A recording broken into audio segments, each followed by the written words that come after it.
Notre histoire commence dans la chambre du personnage principal, le jour de son anniversaire, avec quelques posters de jeux vidéo et un gâteau posé sur la table. Un couteau tranche le gâteau, révélant sa garniture crémeuse au baies rouge. Il en prend une bouchée et, oui, son visage en dit long, le goût est absolument horrible. Furieux, il balance le gâteau à la poubelle. Ce truc lui a coûté 29 yuans entiers. De l'argent qui aurait été mieux dépensé en tirage gacha. Juste à ce moment, notre héros voit un post sur son téléphone d'une personne remerciant pour un gâteau d'anniversaire. Fixant l'écran, il se dit que ce serait bien si quelqu'un se souciait vraiment de lui. Abattu, affalé sur sa chaise, il pense qu'il lui suffirait d'un simple « bon rétablissement » quand il est malade. Puis soudain, il se sent pris de vertige, s'écroule à cause de la fièvre, déplorant le fait que personne n'est là pour l'aider avec un vœu aussi simple. Tout à coup, il entend un bruit étrange et la voix paniquée d'un homme qui appelle à l'aide. Une énorme bouche pleine de dents acérées surgit de nulle part, et la taille de la créature le terrifie. À ce moment, une fille aux cheveux noirs attachés en queue de cheval apparaît. Notre héros est soudain devenu un jeune homme aux cheveux blancs, attaqué par la créature, mais un puissant éclair rouge frappe le monstre. La bête est engloutie dans une énergie rouge intense qui semble la désintégrer petit à petit. Un bâton doré tombe au milieu de l'explosion alors que la main du monstre commence à disparaître. Le jeune homme regarde la scène sous le choc, se demandant ce qui vient de se passer, s'il a été isqué, quand une voix de femme l'appelle, Zhang.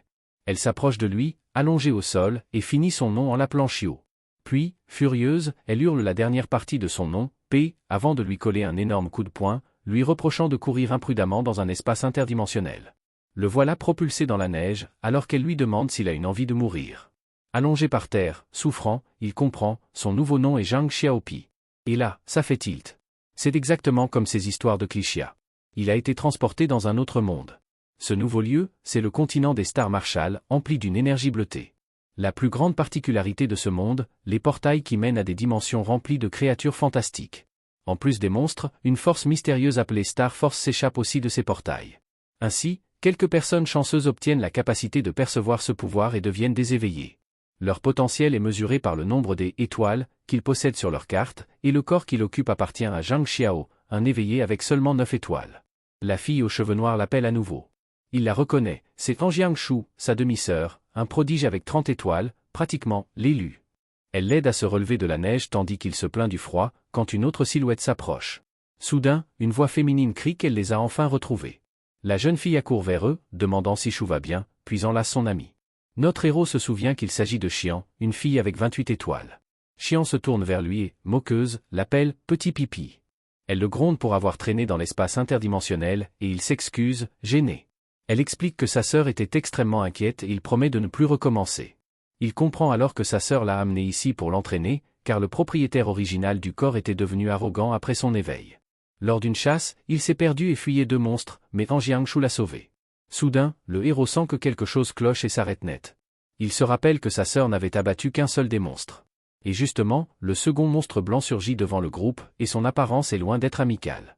Terrifié, le jeune homme voit la bête bondir pour attaquer. Il crie à tout le monde de faire attention. Sa sœur le plaque au sol pour esquiver, atterrissant sur lui et le faisant rougir. Complètement gêné par la proximité de son visage avec celui de sa sœur, il vire au rouge vif. L'aîné utilise alors son pouvoir, créant des griffes d'énergie pour frapper la bête. Vent désolé. Elle lance une attaque puissante contre le monstre à la fourrure blanche, mais appelle son ami à l'aide. La fille aux cheveux bruns sourit avec confiance, disant qu'elle a compris le message. Son pouvoir, flamme brûlante, enveloppe son épée de feu. Elle brandit alors sa gigantesque lame enflammée de toutes ses forces contre la créature. L'attaque touche de plein fouet le monstre des neiges, qui hurle de douleur. Pourtant, le coup n'arrive pas à transpercer sa peau épaisse. L'impact est si violent qu'il envoie la bête valser en arrière. La jeune fille brune retombe dans la neige, un peu surprise de la résistance de l'ennemi. Avec un sourire en coin, elle remarque que la créature a vraiment une peau coriace et de haut niveau. Le monstre blanc, un Snowolin, la fixe avec une rage pure dans les yeux. Mais elle n'est pas intimidée et le provoque, lui lançant qu'il ose faire le malin devant elle. Son arme s'illumine alors d'une intense énergie rouge, démontrant toute sa puissance. D'un coup fulgurant, elle blesse la bête, qui s'effondre au sol, vaincue, incapable de riposter. Le protagoniste, stupéfait, se dit que c'est ça, la puissance des éveillés. La jeune fille brune pousse un soupir de soulagement après le combat et, se tournant vers son ami, célèbre leur travail d'équipe impeccable. Mais elle est surprise de voir le jeune homme toujours dans les bras de sa sœur. Jalouse, elle les sépare et leur demande d'arrêter leur petit moment fraternel. L'aîné prévient alors que l'odeur du sang va attirer d'autres monstres et qu'ils doivent partir. Le héros se souvient des perles d'étoiles contenues dans les créatures et qui renferment leurs capacités. Il comprend alors que les compétences vues pendant le combat viennent de l'absorption de ses perles. La fille brune le traite d'échec scolaire et lui ordonne de s'approcher. Elle va lui apprendre à fouiller les créatures pour éviter qu'il ne rate l'examen et ne provoque la colère de sa sœur. Tenant une perle bleue, elle lui explique que, peu importe la créature, l'objet est toujours au même endroit. Il demande si c'est dans le cerveau, et elle confirme, admettant qu'il n'est peut-être pas un cas totalement désespéré. Elle ajoute que les crânes des Snow sont très résistants et qu'il faut des outils tranchants pour les percer. Elle dit, « Tu dois trouver le bon angle pour pouvoir extraire l'objet. » Avec un sourire en coin, elle enfonce la dague dans la tête du monstre pour l'ouvrir. La lame transperce alors le sommet du crâne de la créature à la recherche de la perle d'étoile. Elle glisse sa main dans la tête du monstre, fouillant dans la matière cérébrale, mais ne trouve rien et se lamente que ce snoculin n'avait pas de perle. Elle tend ensuite la dague à notre jeune homme et lui dit de s'entraîner sur l'autre monstre.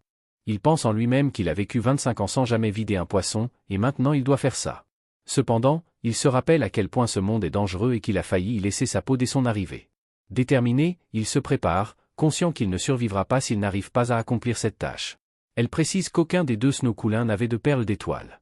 Elle explique que ces perles sont rares et qu'un éveillé a besoin à la fois de talent et de chance pour en trouver. Le jeune homme se couvre la bouche, nauséeux, mais dit qu'il a compris la leçon. Sa sœur lui demande s'il va bien et remarque qu'il semble avoir mûri tout à coup. La main au menton, elle se demande si ce changement d'attitude est dû à la gifle qu'elle lui a donnée. Elle l'appelle Échappie, et il se tourne vers elle dans la neige, l'air sérieux. Elle lui tend alors une perle d'étoile, expliquant qu'elle provient d'un White Gold Shaman, pour qu'il l'absorbe. Notre héros est hypnotisé par l'éclat intense de l'objet bleuté entre ses mains. Il se dit qu'avec ces 9 emplacements, il ne pourra acquérir que 9 techniques dans toute sa vie. Il décide de ne pas perdre de temps et commence à absorber l'énergie de la perle. Une grande quantité d'énergie bleue enveloppe son corps tandis qu'il lève l'orbe. Soudain, il est transporté dans un endroit étrange et se demande où il est. Un écran affiche ses informations et il s'interroge sur cette vision interne de la carte stellaire. Il comprend qu'il est dans sa propre conscience et remarque qu'il pourrait avoir plus d'une carte stellaire. Bientôt, un message de détection apparaît devant lui alors qu'il analyse la situation. L'écran indique que l'objet contient 2 techniques et demande s'il souhaite les fusionner et les absorber. Choqué, il réalise qu'il peut fusionner 2 techniques dans un seul emplacement. Sans hésiter, il accepte, conscient qu'il possède une capacité unique. Sa décision fait éclater la perle d'étoile en plusieurs fragments, libérant son énergie. Dans la réalité, sa sœur lui demande s'il a obtenu de nouvelles techniques. Avant qu'ils ne répondent, Xian les prévient qu'un problème s'approche. Le groupe se crispe lorsque leur ami explique qu'une escouade de chasse arrive vers eux. Un nouveau groupe en uniforme s'avance et un membre rapporte que les Khan ont déjà été éliminés par une autre équipe. Un autre se souvient avoir croisé un clan de Clins décimés et se demande si c'était le même groupe. Leur capitaine déplore leur malchance, car ils n'ont trouvé ni petit, ni perle, et s'inquiète pour le chef de famille. Avec un sourire mauvais, le chef ordonne à son équipe de poursuivre la recherche des chamans juvéniles. Il ajoute que, s'ils croisent l'autre équipe, ils n'auront qu'à leur prendre leurs perles. Après avoir examiné le monstre vaincu, l'escouade s'éloigne, laissant des empreintes dans la neige molle. Pendant ce temps, notre groupe se cache derrière un arbre pour ne pas être découvert. Le protagoniste se demande pourquoi ils sont aussi désespérés à la recherche des jeunes chamans dorés et de leurs perles. Yen explique que les chamans dorés sont extrêmement rares comparés aux communs blancs. De plus, dans un clan de White Ghoul, il n'y a au maximum qu'un seul chaman. Et surtout, leurs perles contiennent des techniques de soins, les plus rares de toutes. Le héros est sidéré d'apprendre qu'une perle de chaman vaut 200 000, alors qu'une commune en vaut 500. Sa sœur l'avertit de se méfier non seulement des créatures, mais aussi des humains dans l'espace interdimensionnel. Elle révèle que les éveillés possèdent eux aussi des perles et que leur star force est plus puissante que celle des monstres. Le jeune homme réalise alors qu'il risque aussi d'être attaqué par d'autres humains avides de pouvoir. Déprimé, il comprend pourquoi il se cachait et n'arrive pas à croire qu'il s'est retrouvé dans un endroit si dangereux. Sa sœur lui tapote doucement la tête et dit qu'ils doivent quitter la zone. La fille note qu'il commence à faire nuit et que leur star force est faible, donc ils doivent retourner à la base. Le groupe entame alors sa longue marche dans la neige, laissant des empreintes derrière eux. Tandis qu'ils avancent dans le paysage glacé, la neige continue de tomber sur le trio d'éveillés. La sœur aînée remarque son silence et se demande si c'est parce qu'il n'a pas réussi à obtenir de technique. Elle tente de le réconforter, lui disant de ne pas se mettre trop de pression, mais avec un sourire, il explique qu'il est simplement choqué par la brutalité de ce monde. Il continue d'avancer sur le flanc de la montagne, au milieu de la tempête de neige incessante. Soudain, quelque chose commence à émerger sous la neige, d'une manière mystérieuse et inquiétante. Bientôt, le visage d'un White Ghoul aux dents acérées surgit juste devant eux. À l'horreur du groupe, une horde entière de White Ghoul apparaît, les encerclant de tous côtés. Les créatures fixent le groupe de leurs yeux luisants, empreints d'une rage pure. Le trio se prépare alors à affronter la horde de monstres qui les a piégés dans la neige. Ishiana est surprise en comptant 16 White Ghoul et se demande d'où ils sortent tous. L'aîné trouve étrange que ces créatures, habituellement solitaires, se déplacent en meute. Elle en conclut qu'il doit y avoir un chaman dans le clan, ce qui choque le protagoniste par la rareté de cette apparition. Son ami s'inquiète, car ces monstres n'organisent normalement pas d'attaque à grande échelle contre des humains. À ce moment, la horde de monstres charge le groupe pour lancer son assaut. L'un des White Ghouls rugit férocement, dévoilant ses dents pour les intimider. Sans perdre une seconde, la fille brune dégaine son épée, qui s'embrase. Elle utilise sa technique flamme brûlante et lance une puissante attaque de feu contre les monstres. L'attaque enflammée touche directement l'une des créatures avec une force immense. Pendant ce temps, la sœur protège le jeune homme et utilise sa technique vent désolé pour attaquer la horde. Puis, elle prépare sa capacité vide brisée, de l'énergie rouge s'accumulant dans sa main. Son attaque puissante frappe les monstres devant eux, créant une énorme explosion d'énergie. Mais l'une des créatures parvient à franchir leur défense et fonce droit sur notre héros. La créature bondit, ses griffes acérées prêtes à frapper notre héros sans défense. À ce moment-là, la sœur aînée le fixe d'un regard déterminé. Sans réfléchir, elle se jette devant lui pour le protéger du coup mortel. Les griffes du monstre la frappent alors dans le dos, la blessant grièvement devant tout le monde. La violence de l'impact les envoie tous deux valser, dévalant la pente de la montagne. Leur ami assiste à la scène et hurle le nom de Chuchu avec terreur. Notre jeune homme atterrit dans la neige avec sa sœur inconsciente sur lui. Ne sachant que faire, il voit son sang tacher la neige et reste complètement sous le choc. Allongée dans la neige, la jeune fille ne réagit pas, et le protagoniste panique, criant son nom. Mais soudain, il se rappelle la nouvelle technique stellaire qu'il vient d'obtenir, bénédiction. Sans hésiter, il utilise cette capacité sur sa sœur, et une lumière chaleureuse enveloppe son corps. La fille aux cheveux noirs se réveille confuse et s'interroge sur cette étrange sensation. Elle sent son corps devenir léger, comme s'il flottait dans un océan de Star Force. Sa blessure dorsale commence à la démanger tandis qu'elle guérit rapidement grâce à la nouvelle capacité. Tout son corps devient chaud, comme si elle était plongée dans une source chaude relaxante. Écarquillant les yeux, elle est stupéfaite de la sensation qui la parcourt. Son visage devient alors écarlate tandis qu'elle déclare qu'elle a terriblement chaud partout. Encore allongée, le corps enfiévré, elle fait une drôle de tête à cause du sort de soin.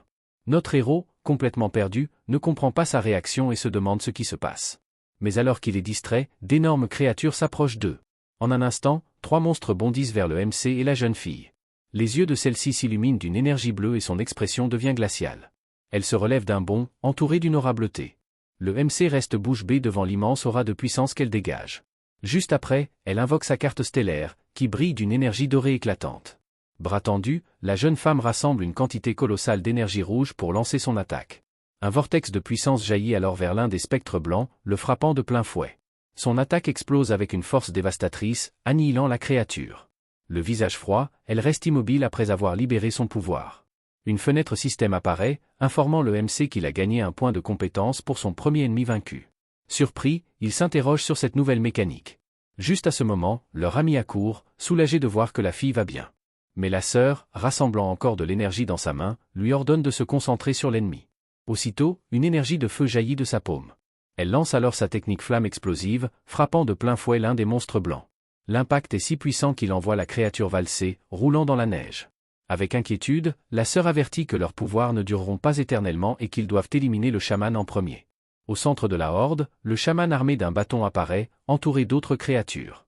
Il montre ses dents acérées, prêt à poursuivre l'assaut. Puis, il active sa capacité bénédiction pour soigner ses alliés. Une aura bleutée enveloppe l'un des monstres blessés, qui guérit en un instant, son corps se régénérant complètement. Le MC comprend que le chaman soigne toute la horde et crie à sa sœur d'utiliser son vent sauvage pour le projeter en l'air. La jeune femme obéit et lève la main, invoquant son pouvoir de vent. Une bourrasque puissante enveloppe aussitôt le corps du héros et le propulse dans les airs.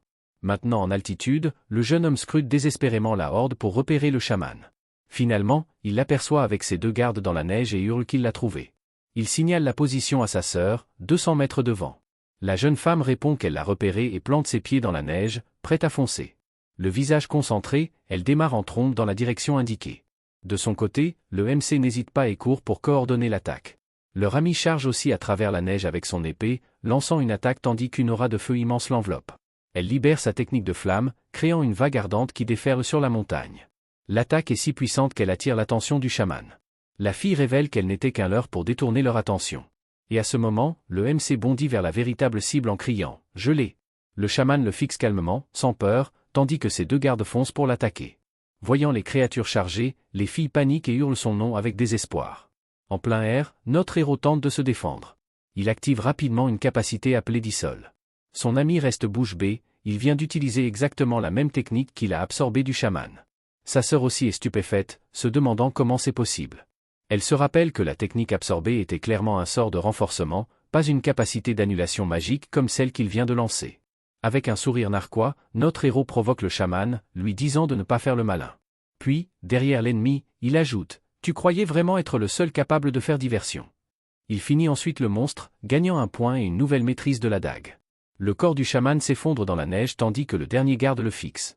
Fou de rage, le monstre restant montre les dents, les yeux brillants, mais, à la surprise du héros, il prend la fuite, queue entre les jambes. Le MC pousse un soupir de soulagement, disant « C'était moins une » et rengaine son arme. À ce moment, ses compagnes le rejoignent et demandent s'il va bien. Sa parente lui dit qu'il a des explications à donner sur ce qui vient de se passer. Notre héros détourne le regard, embarrassé, ne sachant quoi répondre. Il leur propose d'en discuter une fois à l'abri. Le groupe allume un feu de camp pour se réchauffer de la nuit glaciale. Assis autour des flammes, l'ambiance entre eux paraît étrange. La jeune femme dit « Alors, tu as une double capacité stellaire, et l'une d'elles est de type guérison. » Le MC se demande pourquoi elle réagit ainsi et s'il ne devrait pas plutôt la voir heureuse. L'ami lui demande s'il comprend vraiment ce que signifie devenir un éveillé de type guérisseur. Elle explique que ceux qui absorbent des techniques ont plus de chances d'en obtenir de puissantes, mais que les combattants comme elle n'ont aucune affinité avec ces compétences.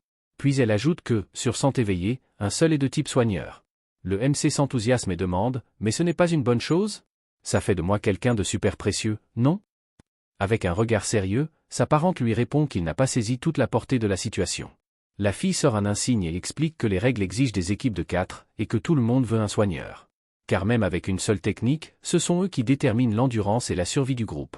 Le héros reste abasourdi, comprenant enfin le poids de sa nouvelle position. Voyant leur inquiétude, il déclare qu'avec sa faible aptitude, il ne sera pas une cible. Mais il ajoute que, parce qu'il est rare, on l'enverra forcément dans des missions dangereuses. Sa sœur acquiesce, confirmant ses craintes. Elle décide alors qu'il devra aller à l'école pour devenir médecin, travailler dans un hôpital, ce qui le laisse complètement sous le choc. Le MC est déconcerté. Lui qui croyait marcher sur le chemin de la divinité découvre que son destin serait plutôt un poste fixe à la clinique. L'ami, agacé, dit que l'autre fille est beaucoup trop protectrice avec lui. La sœur baisse la tête et admet qu'elle comprend ce que veut dire son ami, mais elle hésite. Le silence s'installe dans le groupe tandis que le héros observe calmement sa sœur. Il finit par comprendre son inquiétude et se sent nerveux face à la situation. Pour changer de sujet, il rappelle qu'il n'a que 16 ans, et l'ami approuve, disant que l'avenir est encore loin. La fille aux cheveux bruns propose de compter leurs gains de chasse et dit au MC d'aller se coucher tôt, car l'entraînement reprend dès le lendemain. Le héros sourit, heureux de découvrir pour la première fois ce que ça fait d'être réellement pris en considération. La nuit s'écoule paisiblement sur la montagne enneigée, jusqu'à ce qu'un bruit étrange rompe le silence. Soudain, une gueule garnie de dents acérées surgit, prouvant que le danger n'est pas terminé. Le MC se place devant le camp alors que son ami l'interpelle. Elle le prévient de ne pas affronter la bête de front et de se servir de sa tête, puisqu'il est plus malin que le monstre. Face à l'énorme créature à la fourrure blanche qui rugit de rage, le héros se prépare. La fille lui promet une tasse de thé chaud s'il tient 30 secondes. D'un air déterminé, notre MC serre fermement son arme et se prépare au combat. Multivers récap, c'est ici, un voyage